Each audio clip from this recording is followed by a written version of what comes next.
At Sunday dinner, my mother looked me in the eyes and said, "Anna, you're the strong one. Brooke needs this money more than you." My father nodded and declared, "We voted. 6-2. That $95,000 is family money now." Brooke smiled and added, "Don't be selfish, sis. You don't even need that big house yet." Then my mother delivered the final blow. "We already told Kyle that he and Brooke can use your nursery for 6 months after you close. You'll stay with us and the baby anyway, right?" 7 months pregnant. 9 years of brutal overtime shifts as a labor and delivery nurse. I had just painted that sage green nursery with my own hands, and they had already given it away before I even owned the house. I didn't scream.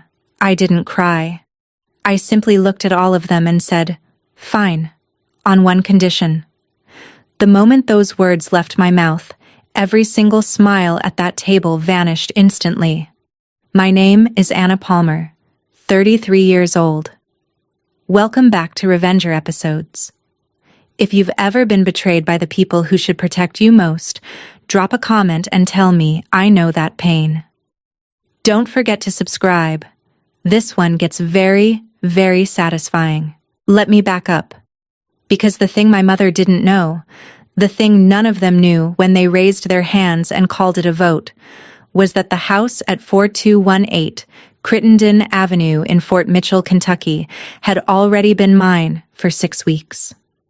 The locks had already been changed 11 days earlier, and the brown folder sitting next to my plate had 8 printed copies of something every single person at that table would wish they had read before they opened their mouths. To understand how I got there, you need to understand what that nursery meant to me. I am a labor and delivery nurse. I have worked the same floor at St. Elizabeth Healthcare for 11 years. I have caught over 1,000 babies. I have coached frightened first-time mothers through 26 hours of back labor. And I have stood next to women whose babies did not get to come home. The job teaches you what protective really means. It teaches you which lies sound like love. It teaches you the difference between a calm voice and a small voice. I picked the color in the hospital break room between a 26-week preterm and a textbook delivery of twin boys. Sherwin-Williams Evergreen Fog, SW number 9130. Not mint, not olive. Sage. It looked like the color of something safe. I taped the paint card to the inside of my locker for 2 months before I bought the gallons. By the time I finally rolled it onto the wall of the small back bedroom on Crittenden Avenue, I was 28 weeks along. My back hurt in places I did not know existed. And my husband Mark was 80 miles away in Lexington fitting expansion joints onto a bridge. I did not care.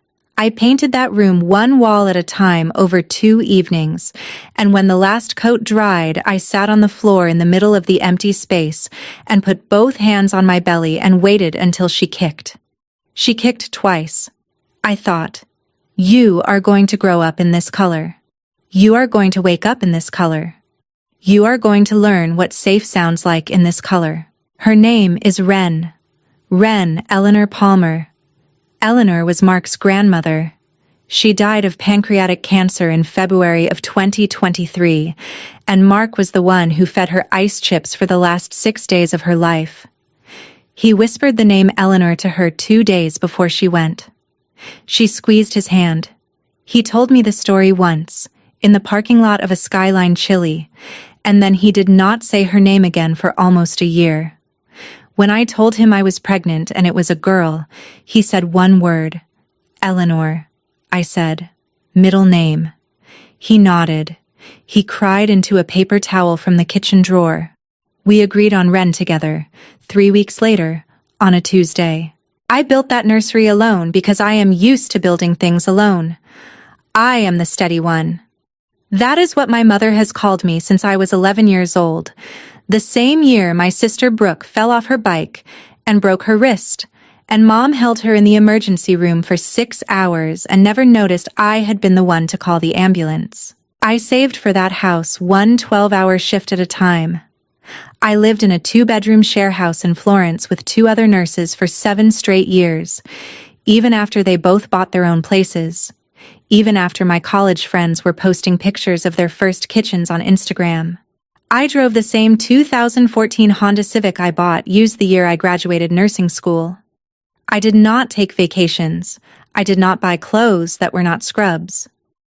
I had a pink Excel spreadsheet called House Fund 2017 to 2026, and every Friday after my night shift I sat in the staff lounge and updated it before I drove home.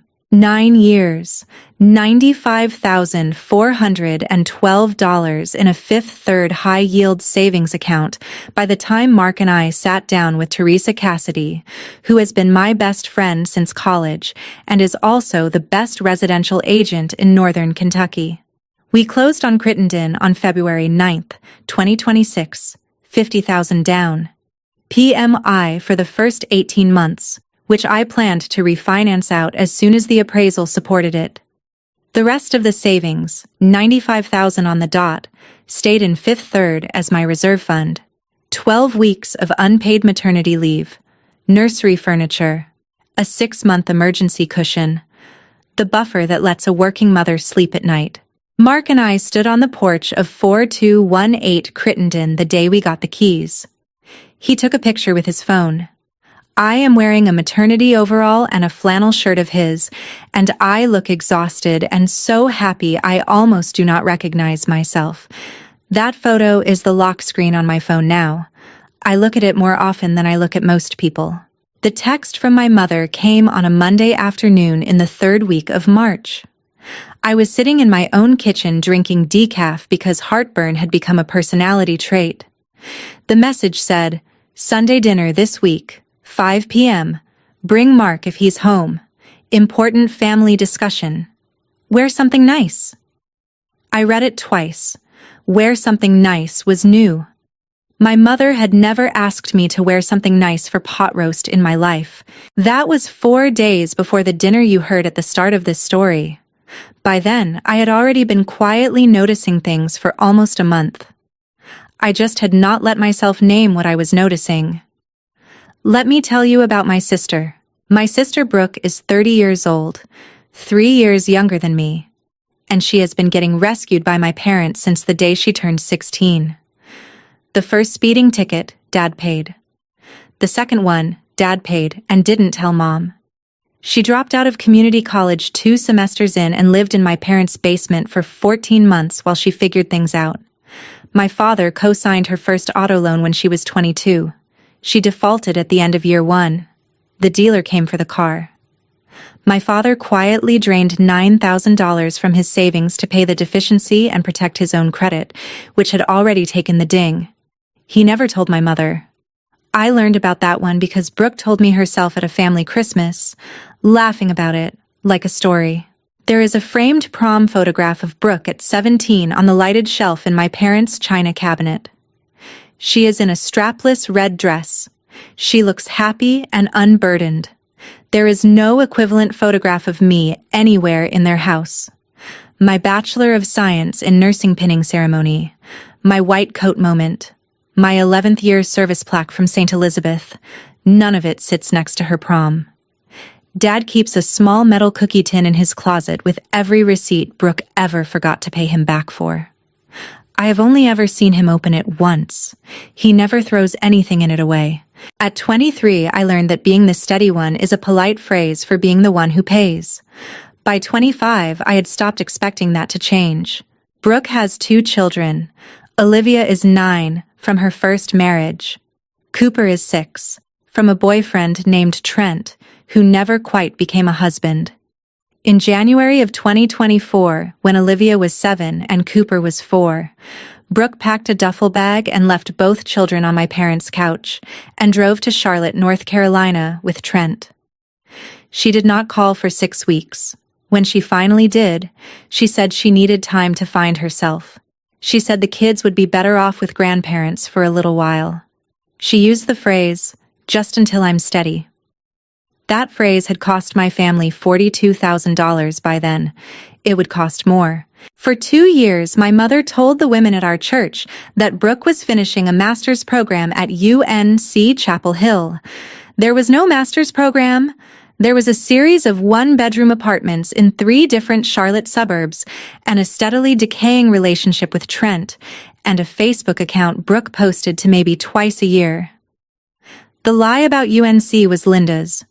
Patty Bergman, the pastor's wife, had stopped believing it about a year in. But Patty does not make a habit of telling other people their business. That choice would eventually matter. Olivia and Cooper grew up in my parents' guest room. My mother took them to school for a while. When her arthritis got worse, that became my job.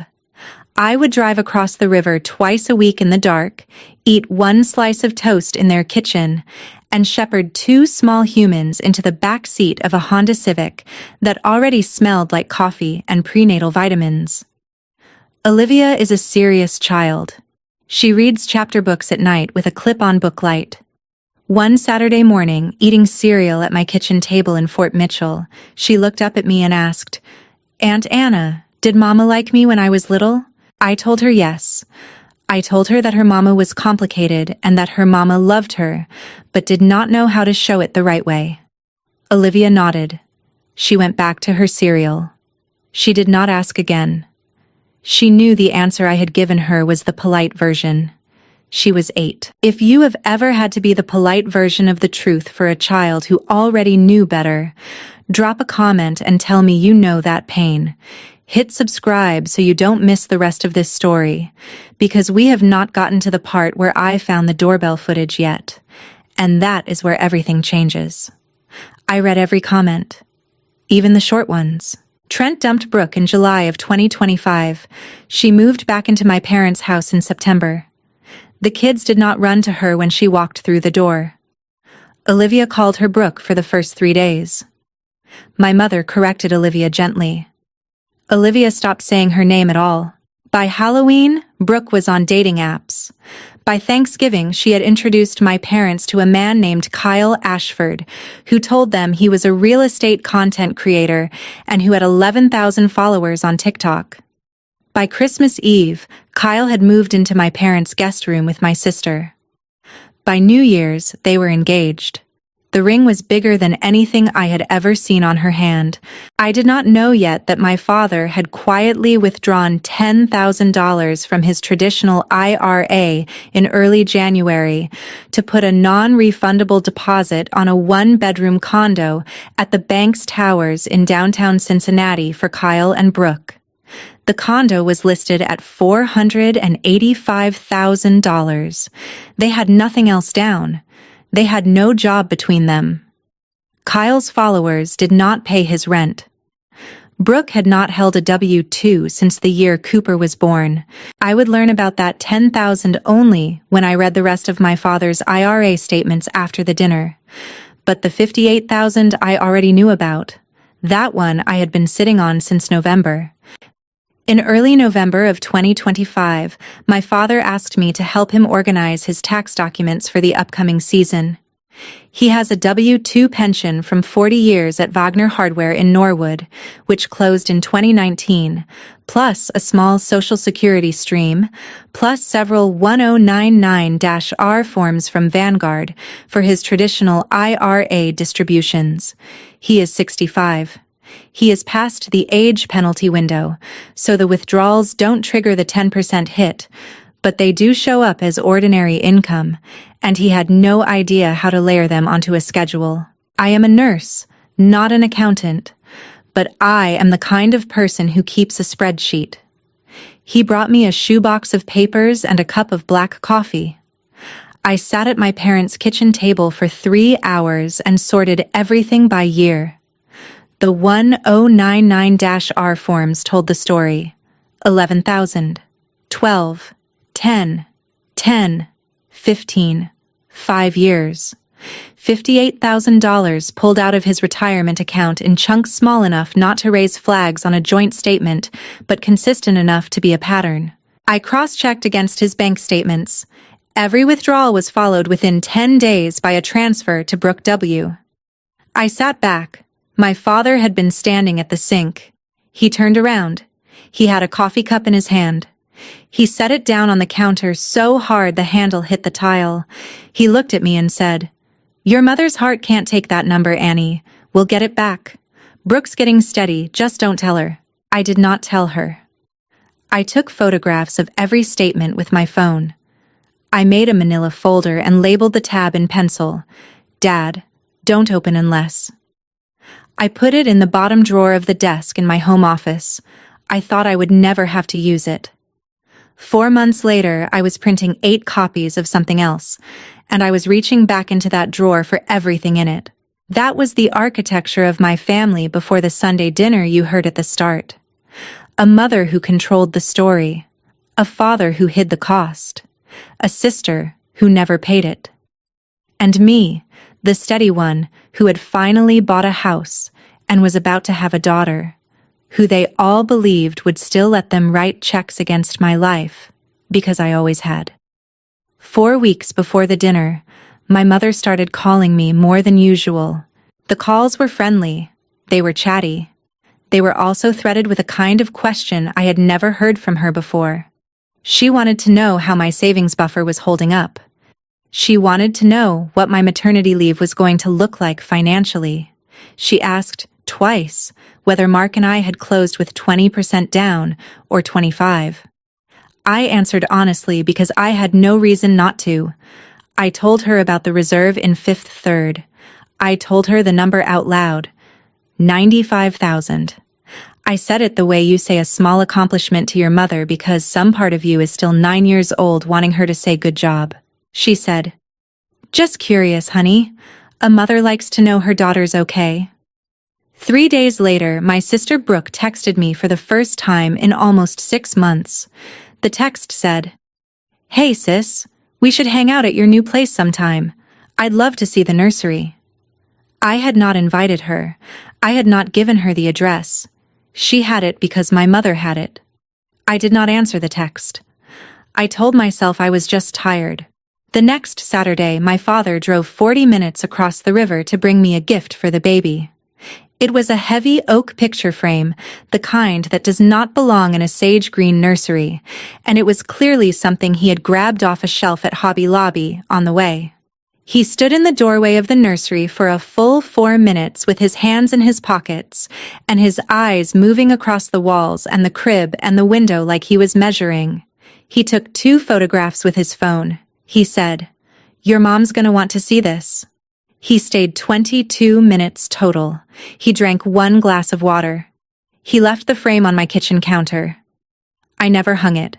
After he left, I made myself a cup of decaf, and I sat in the rocking chair I had bought at a thrift store in Florence for $40, and I let the sage green walls do what they always did for me. They calmed me down. They reminded me of who I was building this for. They did not yet feel like something anyone else thought they had a right to. The phone call that finally cracked the picture open came from my Aunt Cheryl. Aunt Cheryl Hartwell is my mother's younger sister. She is 58. She has been a retired postal worker for 2 years. She has never been married. She lives alone in a small ranch in Norwood 3 blocks from my parents, and she watches an unreasonable amount of HGTV. She is not sentimental. She is not soft. She is the only person in my mother's extended family who has ever spoken to me like an adult. She called me on a Tuesday evening. She was on her front porch. I could hear the Property Brothers in the background through the screen door. She said, "Honey, what's the theme of your shower? Your mama asked me to bring napkins, but she didn't say color." I said, "Aunt Cheryl, I don't have a shower planned. Mark and I were going to do something small with my work friends after the baby is here." There was a beat of silence. Then Aunt Cheryl said very slowly, "Your mama said the theme is fresh start. She told me to RSVP by April 5th. I just assumed she'd cleared it with you." "Did she?" Fresh start. I knew where I had heard that phrase. I had seen it on Kyle Ashford's Instagram 3 times. It was the working name for his condo move-in announcement. He had been teasing it for 2 months. Fresh start. New chapter. Hashtag big things coming. I sat down at my kitchen table. I did not say anything for a moment. Aunt Cheryl said, in that voice of hers that is always 1 degree colder than the conversation requires, "Anna, what is happening over there?" I said. Aunt Cheryl, I don't know yet, but I think I'm going to find out. I hung up. I walked into the living room.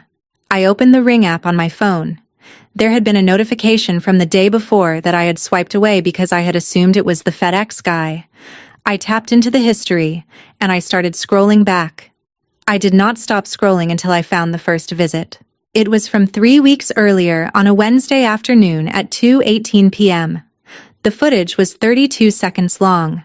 The figure on my porch was my sister Brooke. She was wearing an orange North Face jacket. She had a keychain in her hand with a Tampa Bay Rays logo on it. I watched her use a key on my front door, unlock it cleanly, and walk inside. The smart lock log on the Yale app confirmed the entry. 2:18 and 14 seconds, manual key entry. She was inside for 22 minutes. I sat on my couch and I stared at the screen and I did not breathe right for almost a full minute. Then I sent Mark a text. It said, "Did you give Dad a spare key? Don't lie." Mark answered 90 seconds later. He was on a job site outside Lexington. The text said, "Yes." He asked when we moved in. Said in case of emergency or FedEx. "I'm sorry, baby, I should have asked you." I did not answer Mark. I scrolled further down in my Ring history. 10 days after the first visit, there was a second one. The second visit was a Friday morning at 11:42. Brooke again.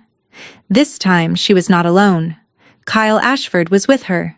He was carrying a tape measure, a Stanley, yellow and black. The kind any contractor uses. He had a clipboard tucked under his arm. The clipboard had a sheet of paper on it that I recognized when I zoomed in on the still. It was the floor plan from my closing packet. I had given a copy of that floor plan to exactly one person other than Mark. My father. The Ring microphone is decent. The audio is decent. I watched Brooke unlock the door. I watched them walk in. The mic picked up Kyle's voice clearly as they crossed the threshold. He said, "Yeah, bedroom 2 could work as your editing studio, babe. Nursery's bigger. We could push the crib over there for now." Then Brooke, equally clear. "Mom said 6 months should be enough. She'll have the baby at her place anyway. Just don't move anything yet." They were inside for 8 minutes. They came back out the front door looking pleased with themselves. Kyle was smiling. Brooke was holding a fabric swatch she had not brought in with her. I sat on the edge of my couch in my own house with my own keys in my own pocket, and I watched the people who had raised me decide, on video, that my baby's room was going to be a stranger's editing studio for 6 months. They did not know I was watching. They thought they had time. They thought I was somewhere being grateful. I did not cry. I did not call my mother. I went into the kitchen. I poured myself a glass of water, and I opened the Notes app on my phone and I started a list. The list had a title. The title was Family. The first item on the list was, "Call Locksmith." I called Cincinnati Lock and Key on Monday morning before my 7 a.m. shift. A man named Cleve Tarrant answered. I told him I needed every lock on the house rekeyed, front, back, garage entry, smart lock code wiped and reset. I told him I needed it to happen off any shared system, because my husband's family had access to the smart lock app on a previous setup, and I did not want a notification going out. Cleve said, "Yes, ma'am." He said, "Standalone job, no app sync, 2 hours start to finish." Then he paused. He said, "You okay? You look tired." He had not seen me yet. He was on the phone. He just knew the sound of a tired woman. I told him I was pregnant and I had a long day. He said he would be there Tuesday at 9. He showed up on time. He worked while I sat on the couch in my own house and watched him through the open door. The sage green nursery was directly visible from the entryway. Cleve glanced at it once and said, "That's a beautiful color. Looks like a calm room." I paid him $385 in cash. He wrote out a receipt for rekey plus smart lock reset. He told me to text him if anything ever felt wrong with the lock. He left.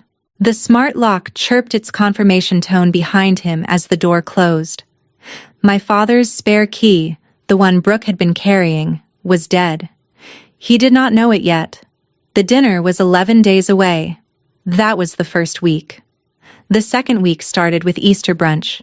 My mother announced it 3 days in advance, an early Easter, on the Sunday before actual Easter, because the baby could come any time and we won't all be together. Mark was home for the weekend. I asked him if we should go. He said, "Yes. Watch what they do. Don't say anything yet." We drove across the river on a Sunday morning. The whole family was there. My parents, my sister, Kyle, Olivia, Cooper, Aunt Cheryl. My mother had set the dining table with the good china and a lemon cake on a glass stand. It was the third time in 2 months I had seen that lemon cake. Lemon cake was my favorite when I was 9. My mother always brought it out when she wanted something from me. By 33, I had stopped noticing.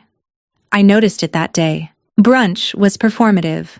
My mother told a story about the church choir. My father asked Mark about a bridge in Frankfurt.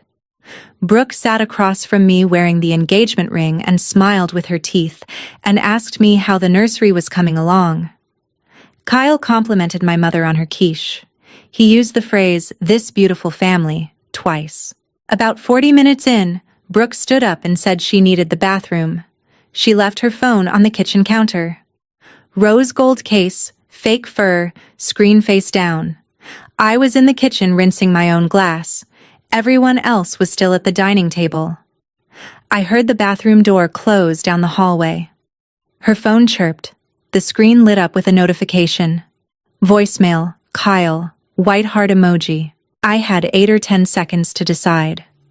I decided. I pulled out my own iPhone, opened the camera, switched to video, started screen recording the audio with my phone's microphone, and propped it carefully behind a glass jar of yellow tulips on the counter, angled at her phone. Her phone was on speakerphone preview mode because the volume was up and the screen was unlocked. The voicemail played automatically through the built-in transcription preview. I did not touch her phone. The voicemail was 38 seconds long. Kyle's voice was conversational. He was driving. You could hear his blinker in the background. He said, "Babe, hey, just talk to your mom. She's locked in. She said Anna's basically going to be at their place for the first month or 2 postpartum anyway, so we just need a soft entry. Tell them you'll move into the townhouse first to help out with the baby. Once we're in, they can't really kick a pregnant woman's sister out.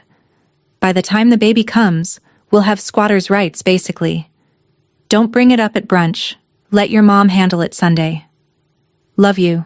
Call me back." I stopped recording. I picked up my phone. I sat back down at the dining table. I smiled at Olivia and asked her if she wanted to split my last roll. Brooke came back from the bathroom and slid into her seat and reached for her phone and locked it without looking at the notification, because in her world a voicemail from Kyle was not a thing that needed to be checked in public. I excused myself 10 minutes later to get some fresh air. I went out onto my parents' back patio. The cedar boards were warped at the edges, and a rosemary plant my mother had forgotten to water sat dead in a clay pot by the railing. The March wind was still cold. I put both hands on the railing and I tried to breathe. That was when Wren kicked. She kicked once. Then she kicked again. Then she kicked a third time, hard enough to push my whole right side forward. I whispered to her. I said, "We are not living next door to this man. Not for a day." Mark found me out there 10 minutes later. He did not ask what had happened. He looked at me and said, "Drive home with me. I need to give you something tonight." In the car going back over the Brent Spence Bridge, I told him everything. The voicemail, the ring footage, the locksmith. He listened the whole way and did not interrupt. We were halfway across when he said, very quietly, "I have something for you too. Your mother has been calling me for 6 weeks. I have been saving the voicemails." I turned my head and looked at him. He said, "There are 6. The 4th one will hurt. I think it's time you hear them." That night, after he ate 2 slices of frozen pizza standing up at the counter, Mark went to his backpack and took out a small black SanDisk USB drive. There was a piece of masking tape across one side. He had written 2 letters on it in pencil. LW. He set it on the kitchen counter. He plugged it into his MacBook. I sat down on the kitchen floor with my back against the lower cabinet because my back hurt, and I did not feel like making it to the couch. Mark sat next to me. He turned the laptop so I could see the screen. There were 6 MP3 files. They were labeled by date. Voicemail 1, February 12th. My mother's voice, casual, friendly, almost a question. Mark, sweetie, it's Linda. Just wanted to chat about something. Call me back when you can. Family business. Voicemail 2, 2 weeks later. Mark, it's me again. I'm starting to be a little concerned about Anna's stress level. I think she's overdoing it with the house. Just wanted to talk through some thoughts. Give me a ring. Mark paused the playback. He said, I texted her after voicemail 2. I said, Linda, this is between you and Anna. Please stop. He hit play on voicemail 3, then 4. The 4th one stopped me from breathing for a second. She said, Mark, I'm just going to be honest with you. You're not really family yet. You wouldn't understand. Anna's always been the difficult one, stubborn. But you could help her understand what family means. That's what a good husband does. He helps her see the bigger picture. Brooke needs this. The babies need their mother to have stability. Anna can save up again. She's still young. Please, call me back. I closed my eyes. Mark said, Voicemail 5 is shorter. She's frustrated I haven't called her back. Voicemail 5 was 18 seconds of Linda being frustrated. Voicemail 6 was 41 seconds of something worse. If you don't help us with this, Mark, I don't know how welcome the baby will be at our home. We open our arms to people who open theirs to us. That's how family works. I love you. I'm trying to give you a chance to be on the right side of this. Don't waste it. The kitchen clock said 11:34 p.m. Mark closed the laptop. He did not say anything. I sat with my hands on my belly and I felt Ren shift inside of me. I let the silence have 90 seconds. Then I said, Sunday. Bring everything. I'll write the folder Wednesday night. Mark nodded. He helped me up off the floor. We went to bed. I slept all the way through the night for the first time in a week. Some part of me had finally landed. I wrote the folder on Wednesday at 11 p.m. I was alone in the kitchen. Mark was asleep. I had a yellow Mead legal pad and a Bic pen and a mug of chamomile tea I had let go cold. The nursery light was on at the end of the hall because I had been in there earlier with a small paintbrush, touching up a thin spot on the baseboard. The sage green made the rest of the house feel like an apology. I wrote 6 points. I read them out loud to myself when I was done. I typed them up on my laptop. I printed 8 copies on the HP DeskJet in the office. I drove to the Office Depot on Dixie Highway and bought 1 brown manila folder with a clean front for $1.99. I took it home. I wrote 1 word on the cover with a black Sharpie. Family. I put the 8 copies inside. I put the folder on the kitchen table. I picked up the phone and I called my Aunt Cheryl. She answered on the second ring, even though it was after 10. She said, I already called Pastor Bergman. He'll be there Sunday at 4:55 with Patty. He's bringing the Easter program for your mama. She can't say no to him being there. Whatever you have, bring it. I should have spoken up at your sister's first wedding when I knew it was a mess. I won't make that mistake twice. I said, Aunt Cheryl, why now? She said, because that baby in your belly didn't ask to be born into a family that takes from the strong one. Somebody has to draw the line. I'm sorry it took me 60 years. I sat in the rocking chair in the nursery with the folder in my lap and the lights low. Ren kicked once. I told her, you are not going to grow up watching what I grew up watching. Then I went to bed. If you have ever sat alone at a kitchen table at midnight writing down the truth about people who taught you to be quiet, hit the like button. I read every comment. Tell me, what would you have written on point 1 of your folder? I want to know. The dinner is on Sunday. Stay with me. Sunday. We arrived at 4:55. Mark drove. I carried the folder in both hands like it was something fragile. Mark carried his backpack over one shoulder. There was a laptop in it and an HDMI cable in the side pocket, in case Chromecast did not behave. Pastor Curtis Bergman and his wife Patty were standing on the front porch when we pulled into the driveway. Pastor was holding a small stack of printed Easter programs in pink cardstock. My mother opened the door surprised. The surprise was performed. She had been told he was coming by Aunt Cheryl, but she did the wide-eyed thing anyway, and she said, "Curtis, Patty, what a wonderful surprise. You'll stay for dinner, of course. I made pot roast for an army." Aunt Cheryl arrived at 5 o'clock exactly. Her face was unreadable. She hugged me at the door and held me by both shoulders for an extra second before she went into the kitchen. My Uncle Dale Whitmore, my father's younger brother, came in at 5:05 with a bottle of grocery store wine and a story about a clogged shower drain he had fixed for a customer that morning. Dale is a plumber. He is 60. He has been sticking up for my father since they were 10 years old, and he has the kind of voice that always agrees with the room. Brooke and Kyle were 12 minutes late. They walked in confident. Brooke's engagement ring caught the light in the entryway. Kyle wore a blazer over a t-shirt. He said hello to everyone with the same handshake. Olivia and Cooper ate on the kitchen island in front of an iPad with Bluey playing. That was Mark's quiet kindness. He had set them up before we sat down at the dining table. 2 small humans, sage green peas on their plates, headphones on, eating. There were 8 adults at the dining table. My father at the head, my mother at the other end. Mark and me on the side closest to the kitchen. Brooke and Kyle directly across from us. Aunt Cheryl between my mother and Pastor Bergman. Patty on the far side near Uncle Dale. Pastor's Bible on the side table near the door, the way it always was when he came over. The pot roast was good. My mother is a good cook. The lemon cake sat on a glass stand in the middle of the table, glaze pooling around the bottom.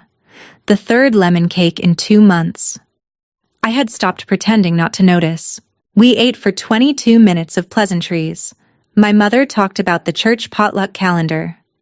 Patty Bergman was unusually quiet. My father asked Mark how the bridge retrofit was going. Brooke described the view from a rooftop at the bank's towers like she had already seen it. Kyle said, "Anna, you've been so quiet. We appreciate that. Family decisions are hard." I smiled at him. I cut a small piece of pot roast. My mother set down her napkin. She wiped her hands. She looked at my father and said, "So, family business. Howard, you want to start or should I?" My father cleared his throat. He picked up his water glass and put it back down without drinking from it. He looked at me. "Brooke and Kyle have a beautiful opportunity," he said. "A condo at the bank's towers. Closing in 3 weeks. Family contribution needed." My mother said smoothly, "Anna, you've always been the one who can give." Kyle leaned forward. "We see this as a family investment." Brooke did not say anything yet. She was watching me. Mark spoke for the first time. He said evenly, "Define one more time." The room shifted half a degree. My father straightened in his chair. He said, harder than before, "All in favor of helping family during a tough time, raise your hand." I watched Aunt Cheryl. She frowned. She heard the phrase, helping family during a tough time, and she heard it as an emotional vote, not a financial one. Her hand started to come up, slow, the way you raise your hand at church when the pastor asks if anyone wants to commit to prayer. By the time her fingers were level with her shoulder, my mother had raised her hand. My father had raised his. Brooke and Kyle's hands were already in the air. Uncle Dale's hand went up half a second after my father's, because Uncle Dale's hand always goes up half a second after my father's. 6 hands. Aunt Cheryl looked around. She tilted her head. She said, "Howard, what exactly did I just vote for?" My father said, "Helping family, Cheryl. Just helping family." Her hand came down. She said, "That's not what you asked." But by then my father had already announced, 6-2. Family decisions are family decisions, Annie. The wire goes Monday. My mother turned her whole body toward me. She softened her voice the way she used to soften it when I was 11, and she wanted me to stop crying about something.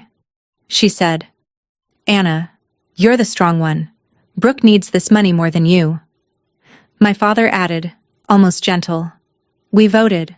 6-2. That $95,000 is family money now." Brooke smiled. The smile reached her teeth but not her eyes. She said, "Don't be selfish, sis. You don't even need that big house yet." My mother delivered the last line. "We already told Kyle that he and Brooke can use your nursery for 6 months after you close. You'll stay with us and the baby anyway, right?" The room did not move. Mark's hand found mine under the table. He squeezed once. I squeezed back. I picked up my napkin.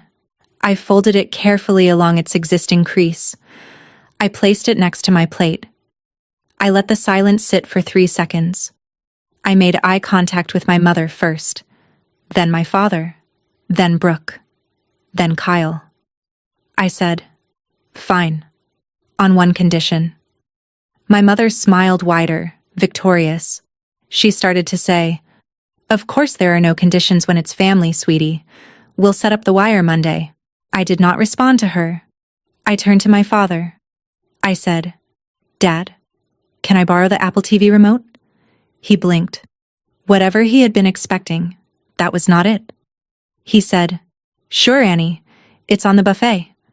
I stood up. I walked to the buffet. I picked up the remote. I walked back to the table. Mark was already pulling the MacBook out of his backpack. If you have made it this far, thank you. The next 4 minutes are the ones I rehearsed for in my kitchen at 11 p.m. on Wednesday. If you want to see what happens when a calm woman finally puts the receipts on the table, stay with me. Hit subscribe if you believe Anna did the right thing. The folder is about to open. I switched the TV input. The red spring training game my father had been watching on mute disappeared. The Samsung 55-inch on the wall went blue for a second. Mark plugged the HDMI cable into the MacBook. The screen came up. The Ring app icon was already open. I said calmly to the table, "Family, I want everyone to see something I found in my Ring footage from earlier this month. This is from 3 weeks ago. The front porch camera. The smart lock log confirms entry." I tapped play. Brooke appeared on the screen. Orange North Face jacket. Tampa Bay Rays keychain. She unlocked my front door. She walked inside. 22 minutes elapsed. She walked out. I paused the footage. I looked at her across the table. "Brooke," I said, "did you forget to mention you visited my house?" She did not answer. Her face had gone white. I tapped play again. The second clip started. Brooke and Kyle. Stanley tape measure. Clipboard with my floor plan. The mic picked up Kyle's voice perfectly. "Yeah, bedroom 2 could work as your editing studio, babe. Nursery's bigger. We could push the crib over there for now." Then Brooke. "Mom said 6 months should be enough. She'll have the baby at her place anyway. Just don't move anything yet." 8 seconds of pure silence in the dining room. The pot roast steam was no longer rising from anyone's plate. Patty Bergman put one hand on Pastor's wrist. My mother had stopped looking up. Aunt Cheryl broke it. "Linda, did you give them a key?" My mother said very quietly, "Howard did. For FedEx packages, that's all." I looked at the kitchen island. Olivia had pulled one earbud out. She was watching me. I said, "Olivia, honey, could you take Cooper to Grandpa's office for a bit? There's a Kit Kat in the second drawer." Both of you, take your iPad, right now. She did not ask why. She nodded once, picked up her iPad, took Cooper by the hand, and walked them both through the dining room and down the hallway. Olivia knew what an adult voice meant. She was 9. She had heard it before. I waited until the door clicked shut behind them. Then I said, "There's one more recording, from Easter brunch last Sunday." I opened the video file from my phone. I airplayed it to the TV. The audio came through the soundbar clean. Kyle's voice. 38 seconds. "Babe, hey, just talk to your mom. She's locked in. She said Anna's basically going to be at their place for the first month or 2 postpartum anyway, so we just need a soft entry. Tell them you'll move into the townhouse first to help out with the baby. Once we're in, they can't really kick a pregnant woman's sister out. By the time the baby comes, we'll have squatters' rights, basically. Don't bring it up at brunch. Let your mom handle it Sunday. Love you. Call me back." The voicemail ended. Pastor Bergman stood up. He did not say anything for a long moment. Then he looked at my parents. He said, "Linda, Howard, this is your home. Is this how you've been planning?"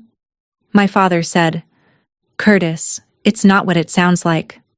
Pastor said, calm but firm, "Then I'd very much like to hear what it actually is."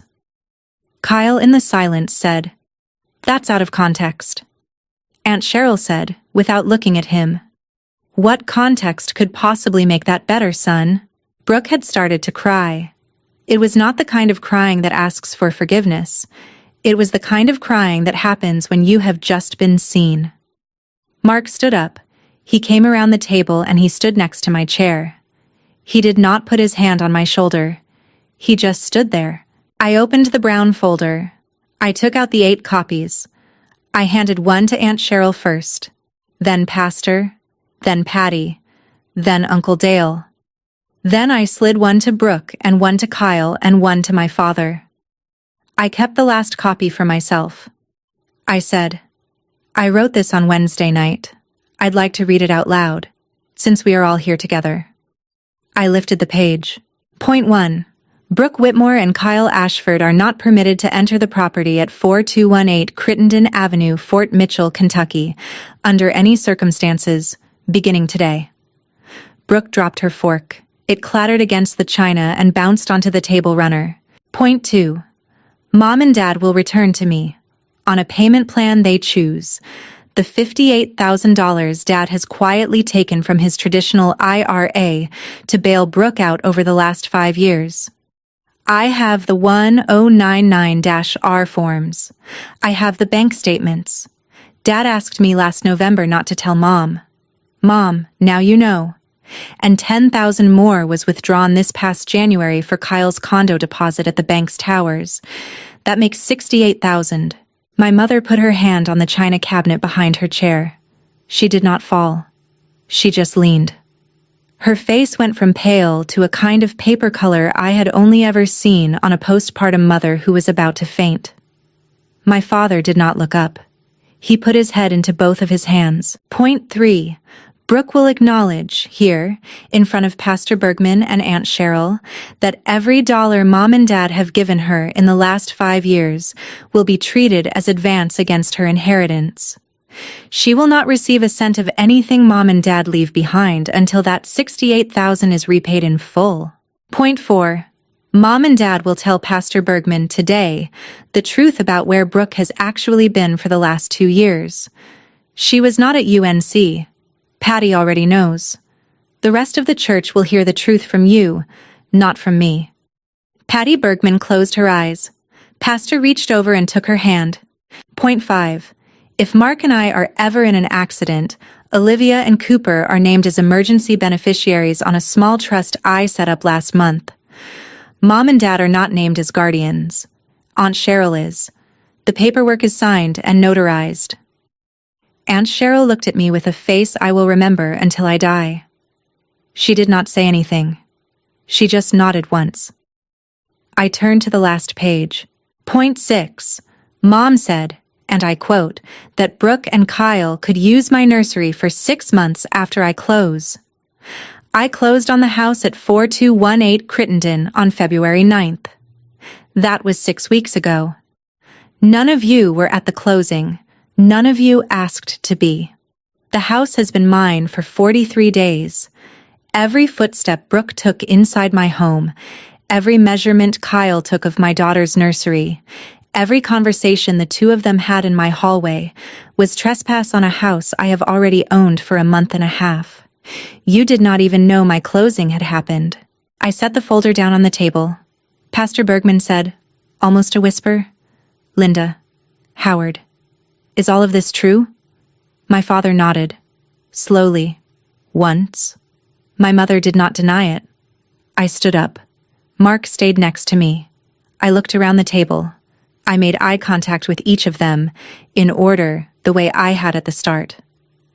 I said, and I tried to keep my voice level because Ren was kicking and my back was screaming and I wanted to be done. There will be no wire on Monday. The $95,000 is mine. I earned it 12 hours at a time. My husband is not, quote, not really family yet. He is my family. My daughter is not a problem to be solved with my sister's living arrangement. She has a room. It is sage green. It is hers. None of you will be on the deed. None of you will have a key. The locks were changed 11 days ago, and no one in this room will ever set foot in my daughter's room. Not for 6 months. Not for 6 days. Not for 6 minutes. Pastor Bergman, Aunt Cheryl, Patty, I am sorry you had to witness this. Thank you for being here. We are going home now. I picked up the folder. I left my own copy on the table. Mark and I walked out. We did not look back. Aunt Cheryl followed us out onto the porch. She caught me at the railing. She wrapped both arms around me and held me without saying anything for almost a full minute. Then she let go. She wiped her own face once and said, "Drive safe, kid. Call me tomorrow. I am so damn proud of you." We drove back across the river. The bridge lights were on. Ren kicked twice. Mark held my hand on the gear shift the entire way home. I turned off my phone for the next 12 hours. When I turned it back on Monday morning, there were 23 missed calls from my mother, 4 from my father, 2 from Brooke, 1 from Kyle, a series of 3 long defensive text messages from Kyle explaining context. I did not respond to any of them. I sent one message to Aunt Cheryl. It said, "Thank you." She wrote back within 10 minutes. "Pastor called Howard last night. Long conversation. Your mama hasn't left her bedroom. Brooke and Kyle booked a flight to Tampa for Saturday. They lost the $10,000 at the banks. I'll keep you posted. Love you, kid." Brooke texted me on Tuesday. The text said, "I'm sorry. I really am. I didn't know about Kyle's voicemail." I did not respond. I did not delete it. I did not block her. I let it sit. Some things do not require an answer. Olivia FaceTimed me on Friday afternoon. She was sitting cross-legged on the carpet in my parents' guest room. She had her hair in 2 French braids that I knew my mother had done because Olivia could not do them herself. She said, "Aunt Anna, is Mama coming back this time?" I did not lie to her again. I said, "Sweetheart, I don't know, but you can come stay weekends with me and Uncle Mark anytime you want, forever, forever." She paused. She said, "Even when the baby comes?" I said, "Especially then. She is going to need a big cousin."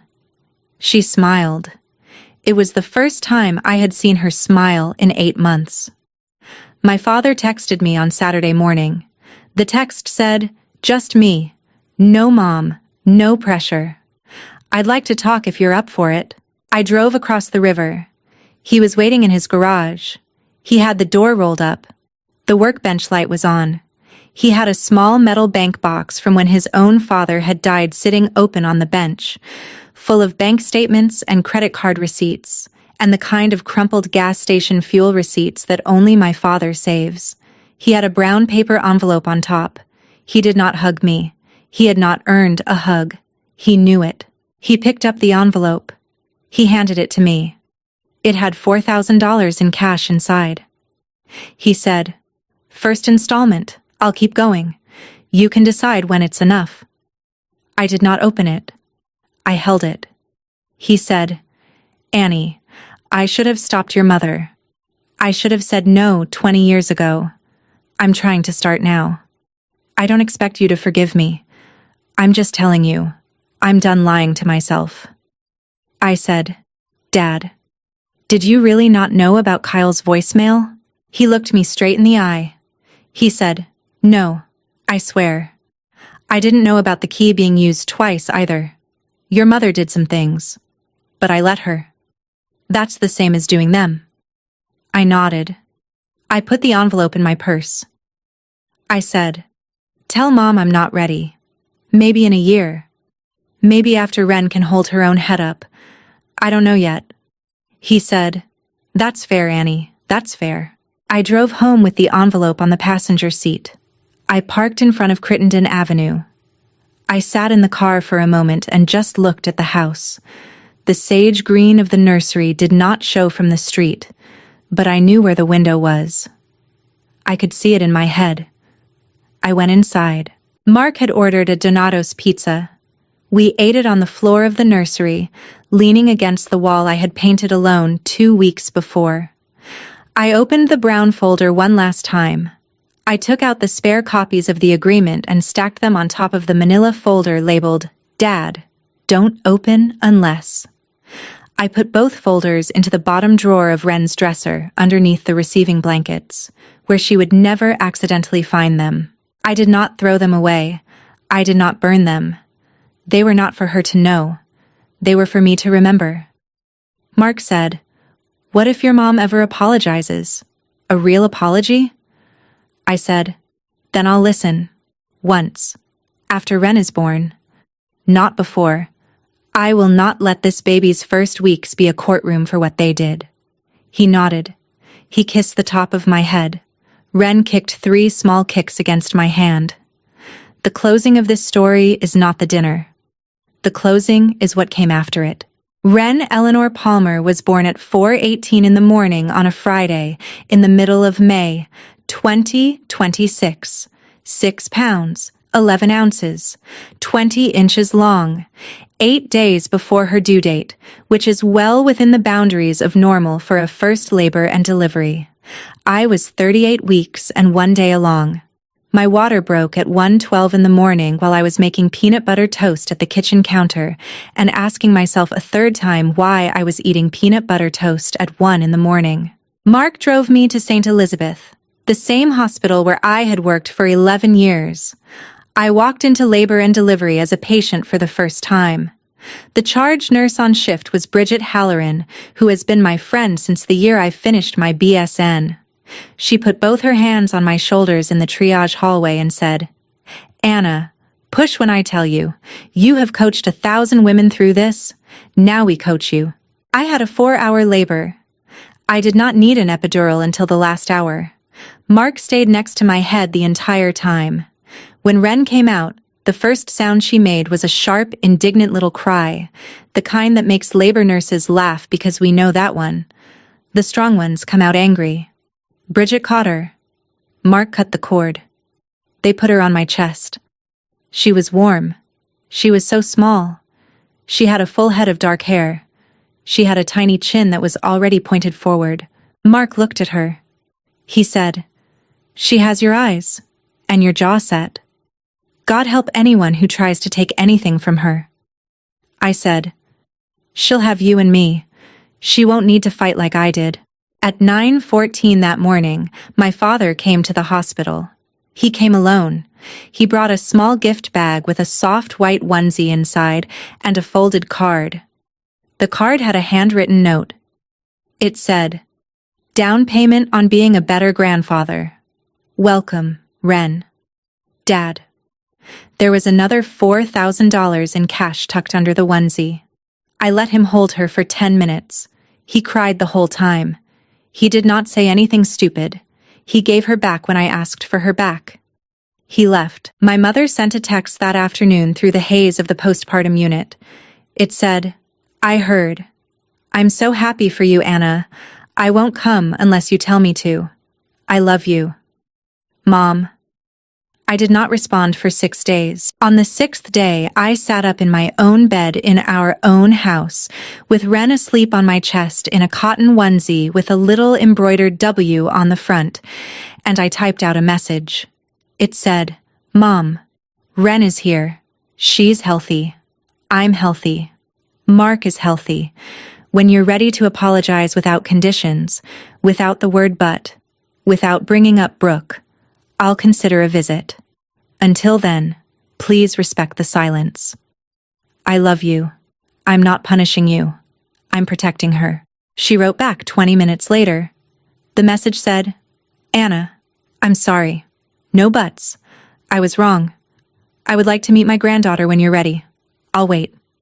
I love you. Mom. I read it. I put the phone down. I did not respond yet.